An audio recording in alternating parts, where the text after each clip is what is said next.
D'abord, je voudrais bien excuser notre retard dû à la tenue de 2 conseils de défense et de sécurité nationale présidés ce matin par le président de la République, l'un consacré justement à l'épidémie et qui explique ma présence parmi vous aujourd'hui, et l'autre aux événements dramatiques qui se sont produits au Niger.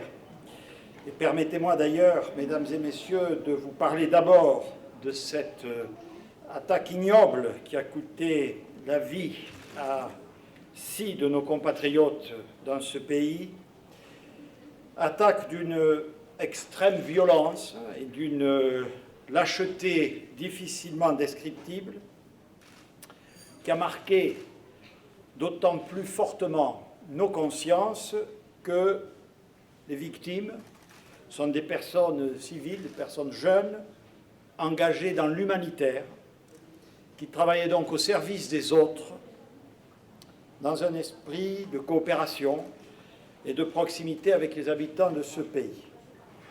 J'adresse donc mes condoléances particulièrement émues à leurs familles, à leurs proches, à leurs collègues.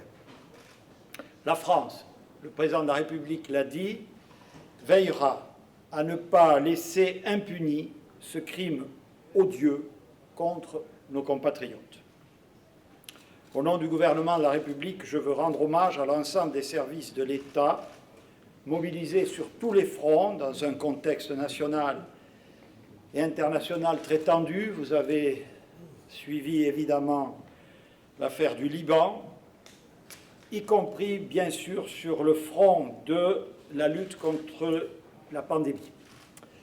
J'ai souhaité venir aujourd'hui ici au CHU de Montpellier à la rencontre des élus et des personnels soignants avec Olivier Véran, dont vous savez le combat incessant au service de la santé publique. J'ai souhaité le faire dans un moment de grande vigilance sur le plan sanitaire, avec la coexistence de 2 épisodes, 2 crises sanitaires de nature certes différente, mais qui l'une et l'autre mettent notre système de santé à l'épreuve et appellent à la vigilance de tous. Oui, l'été que nous vivons n'est pas comme les autres. Nous observons depuis plusieurs jours une vague de chaleur particulièrement intense, l'une des plus sévères depuis plusieurs décennies, même si le département de l'Hérault n'est pas le plus touché. Dès vendredi dernier, le gouvernement a appelé l'ensemble des Français à la vigilance. Le ministre de la Santé a déclenché tout l'arsenal des mesures prévues par le plan canicule en de telles circonstances. Je souhaite là encore saluer la mobilisation de tous durant cet épisode qui, d'après ce que je crois comprendre, fort heureusement touche à sa fin, même si il pourrait y avoir quelques conséquences médicales à retardement. Les préfets des départements en alerte qui pilotent le dispositif de crise, les maires qui assurent les interventions auprès des plus fragiles, notamment les personnes isolées à leur domicile, les directeurs généraux des agences régionales de santé qui s'assurent de la bonne mise en œuvre des mesures de prévention dans les établissements et l'ensemble des établissements de santé et médico-sociaux, les associations enfin qui interviennent auprès des plus fragiles et des personnes isolées, toutes et tous, j'allais dire comme d'habitude, se sont mobilisés sans relâche, avec dévouement et efficacité. Mais cette vague de chaleur, vous le savez, est venue s'ajouter à une autre mauvaise nouvelle. En France, la situation liée à l'épidémie de Covid-19 s'est dégradée au cours des derniers jours. Depuis 2 semaines environ, la situation épidémiologique que nous surveillons de très près évolue en effet dans le mauvais sens. 2000 cas par jour contre environ 1 millier il y a 3 semaines. Le seuil de vigilance qui est atteint quand on enregistre plus de 20 cas pour 100 000 habitants sera atteint cette semaine au niveau national et plusieurs départements se situent déjà à un niveau proche du seuil dit d'alerte de 50 pour 100 000 habitants. Le nombre des hospitalisations, 800 par semaine, et d'admissions en service de réanimation, 100 par semaine, repartent à la hausse au plan national. 25 nouveaux clusters sont identifiés chaque jour, contre environ 5 par jour il y a 3 semaines. Tout cela, vraiment, est préoccupant. Bien sûr, face à cette évolution, personne ne ménage ses efforts. Et nos efforts ont d'ailleurs commencé à payer dans la gestion de certaines situations locales qui étaient devenues critiques. Je pense notamment au département de la Guyane et plus récemment à celui de la Mayenne. C'est pour moi l'occasion de saluer, mesdames et messieurs, le travail partenarial très fort dont j'ai encore vu une trace manifeste ici à Montpellier, qui s'est créé depuis le printemps dernier entre l'État et l'ensemble de ses partenaires, notamment les collectivités territoriales, en particulier autour du couple maire-préfet de département que j'avais fortement recommandé lorsque le précédent gouvernement m'avait chargé de la mission de préparer le déconfinement. Ce sont ces acteurs de terrain, avec les agences régionales de santé et l'ensemble, Monsieur le Président, des collectivités locales, et bien entendu dans le cadre des orientations et de la réglementation nationale, qui sont en effet les mieux à même de prendre les mesures les plus adaptées aux situations locales. La gestion, j'y faisais allusion il y a un instant, de la situation en Mayenne, où la situation, grâce à ce travail de proximité, est en voie d'amélioration, en est l'illustration la plus claire. Que tous ces responsables locaux, élus et fonctionnaires, mais aussi responsables associatifs, économiques et sociaux, reçoivent l'expression de notre vive gratitude, qui est celle de la nation. J'ajoute le travail de nos parlementaires, autant sur le terrain qu'à l'Assemblée nationale et au Sénat, où ils peuvent prendre les dispositions que la situation exige. Nous savons parfaitement que la lutte contre le virus ne sera gagnée d'une seule manière. La prévention, l'application des gestes barrières, le port du masque, la protection des plus vulnérables, le respect des consignes d'isolement, quand cela est nécessaire. Et sur tous ces plans, je fais le constat, comme beaucoup d'entre vous, d'une moindre vigilance, d'une moindre discipline, d'une moindre solidarité, en tout cas de la part de certains d'entre nous, minoritaires sans doute, mais trop nombreux. À la faveur de l'été et des vacances, on observe davantage de rassemblements familiaux, amicaux, festifs, qui sont autant d'occasions de diffusion du virus. La contamination se développe aujourd'hui dans les tranches d'âge les plus jeunes, et c'est vrai que cela peut sembler d'autant moins grave que les formes de la maladie chez ces populations peuvent être modérées, voire quasi inexistantes. Cela ne veut pas dire pour autant que l'on n'est pas porteur du virus, et surtout qu'on ne le transmet pas, y compris potentiellement à des personnes plus âgées et donc plus à risque. Car oui, il faut le marteler, respecter les gestes barrières, porter le masque, c'est se protéger soi-même, mais c'est aussi protéger les autres, et particulièrement celles et ceux qui sont les plus vulnérables aux formes les plus sévères de la maladie et dont la vie peut être menacée. C'est également je le dis ici, à la Péronie à Montpellier, respecter les personnels soignants qui seront à nouveau en première ligne si la situation sanitaire venait à empirer. Je le dis aujourd'hui avec une forme de gravité, si nous ne réagissons pas collectivement, nous nous exposons à un risque élevé de reprise épidémique qui sera difficile à contrôler. Elle mettra à nouveau sous tension l'ensemble de la chaîne de santé, de la médecine de ville au service hospitalier. Elle mettra aussi sous tension notre économie, notre système éducatif, notre vie collective et culturelle. Nous l'avons déjà subi, tout le monde s'en souvient. Et je crois pouvoir m'exprimer au nom de tous, personne ne souhaite le vivre à nouveau. Nous devons donc réagir individuellement et collectivement. Et nous devons réagir vigoureusement. C'est la raison pour laquelle, sous l'autorité du chef de l'État, je le disais tout à l'heure, un Conseil de défense et de sécurité nationale a été réuni ce matin. Il a pris plusieurs dispositions importantes.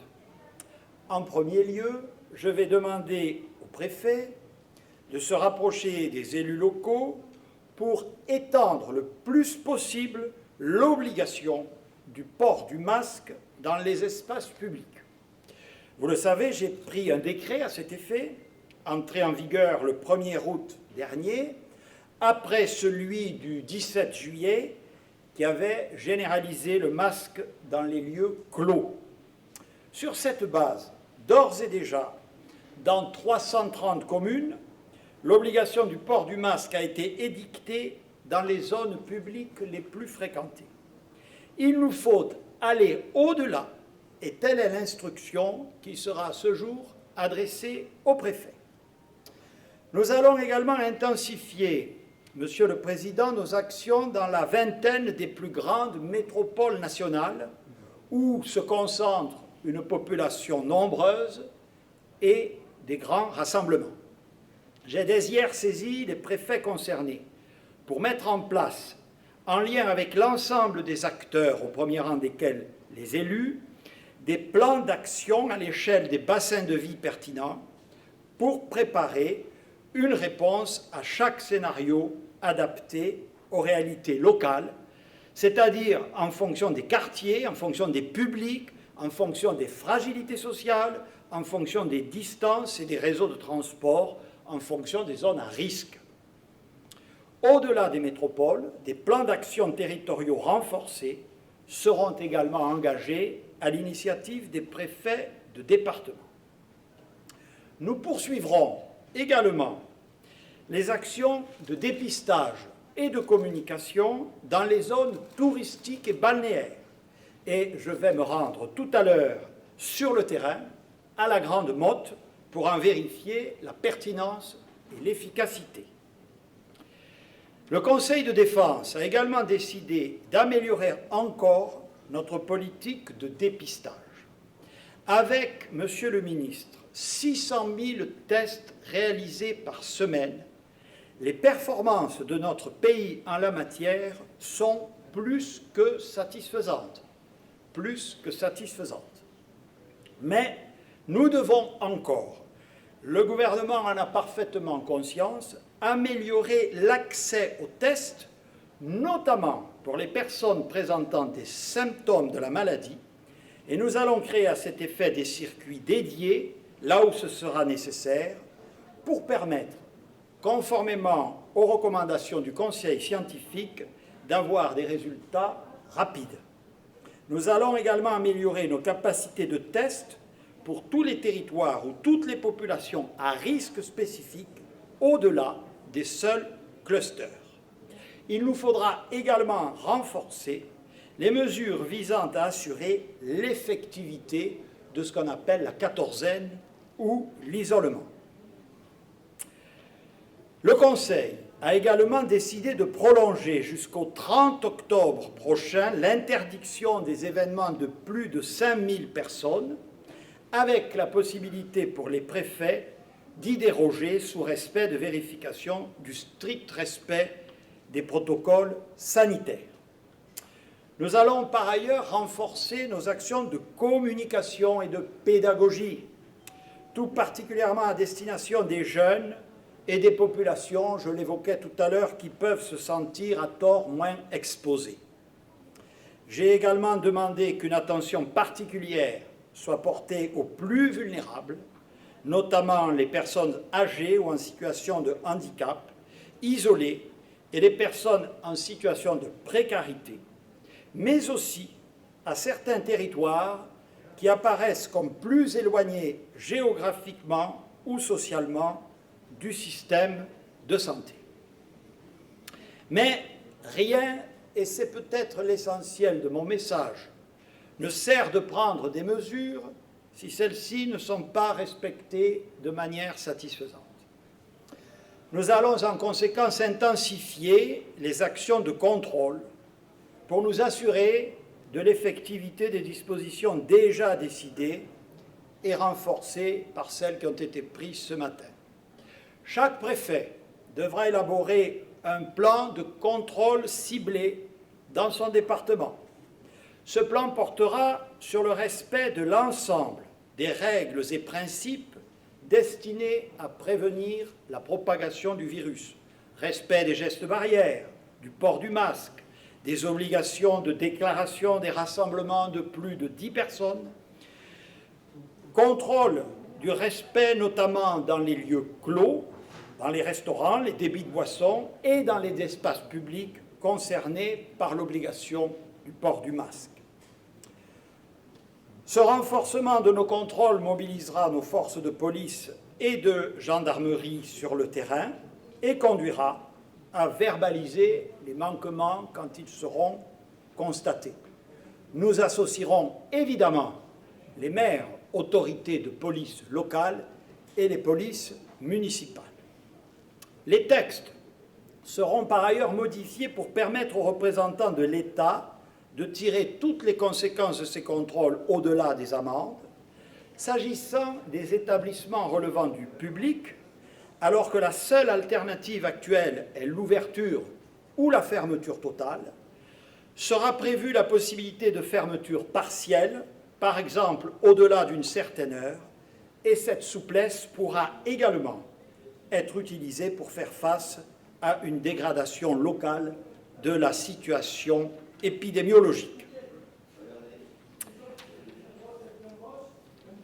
Mesdames et messieurs, quelles que soient les dispositions que nous prendrons, l'effectivité de leur mise en œuvre dépend finalement et très largement de chacune et chacun d'entre nous. Je l'ai dit à plusieurs reprises depuis ma prise de fonction, une société démocratique moderne ne peut pas tout attendre de l'État et des collectivités publiques.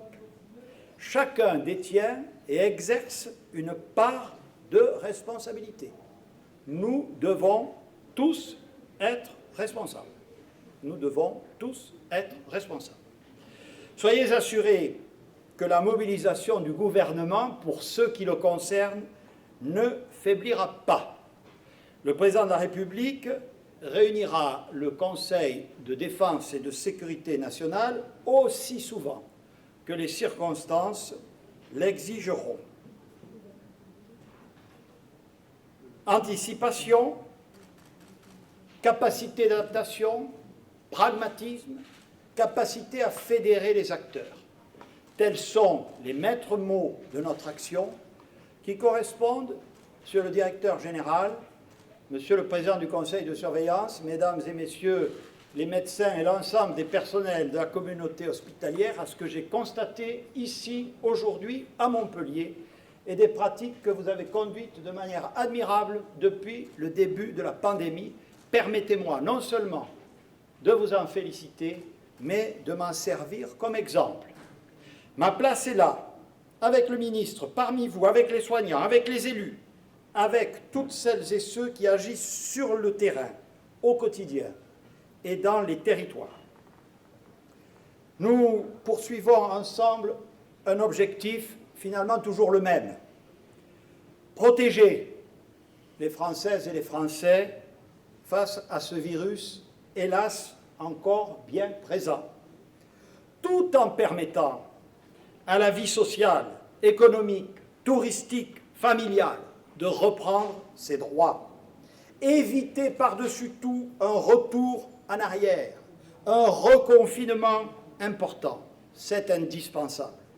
Et c'est à notre portée. La prudence, ce n'est pas la peur. La vigilance, ce n'est pas arrêter d'agir. Mais nous devons être lucides et pour certains, je le dis, nous ressaisir. Chers concitoyens, chers touristes venus à juste titre apprécier la beauté de la France et de ses régions, je compte sur votre mobilisation comme vous pouvez compter sur celle du gouvernement de la République. Je vous remercie. Monsieur le Premier ministre, les citoyens ont des questions. Et les journalistes aussi, mais les citoyens aussi.